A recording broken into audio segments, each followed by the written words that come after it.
Can you light your tap water on fire? Well, thanks to natural gas drilling companies using the process of hydraulic fracturing, in his home, Mike McCann entertains his company by lighting his contaminated tap water on fire. Today we are searching frantically for a solution to our nation's energy crisis. With our oil supply diminishing, natural gas has become a key role in our clean energy future. The United States is covered with shale formations, which are filled with natural gas. To get the gas out of the ground, a process called hydraulic fracturing, or fracking, is used. Fracking is essentially the process of pumping fluid pressure into the ground to create fractures, which allow gas to travel more easily from rock to the production well. Fracking is already being done in 31 states across the country. Within the next year, the industry is hoping to expand in New York and Pennsylvania. So we solve the energy crisis. Natural gas for everyone, right? Wrong. Hydraulic fracturing comes at a cost. We as Americans have to see if we are willing to pay the environmental and ethical price that comes from fracking. The key problem we face with fracking is the contamination of water sources all around the country. Hundreds of chemicals are put into the water during the fracking process. Some of these are very dangerous. Some can cause serious health problems, and some can't be treated at a water treatment facility. This is a serious issue that could affect us all. Actor Mark Ruffalo, an advocate against fracking, speaks of the dangerous chemicals gas companies use in the hydraulic fracturing process. They pump in their secret sauce, their fracking cocktail, which has herbicides, anti-rust agents, water slickening agents, benzene, petroleum agents. So they're putting up to 590 chemicals. Nobody really knows what these chemicals are. They're pretty serious, heavy-duty things. And it uses 7 million gallons of water to do it. That water, those fracking fluids, to my knowledge, are ending up in people's wells.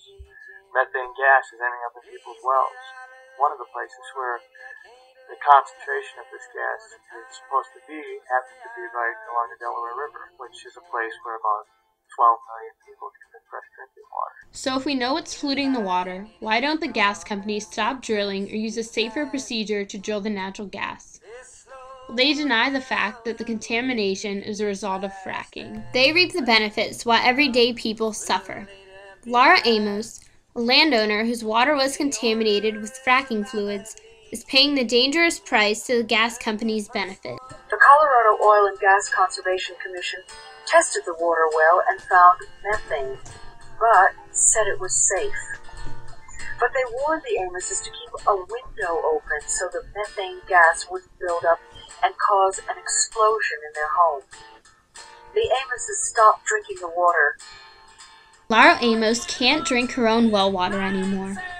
How many people are going to have to haul fresh water to their own home? How many people, animals, and fresh water sources are going to suffer so natural gas companies can earn a quick buck? The whole fracking process was not put together in a reasonable, safe way. Gas companies are just trying to make money as fast as they can at the expense of anyone or anything in their way. But we can't drink money.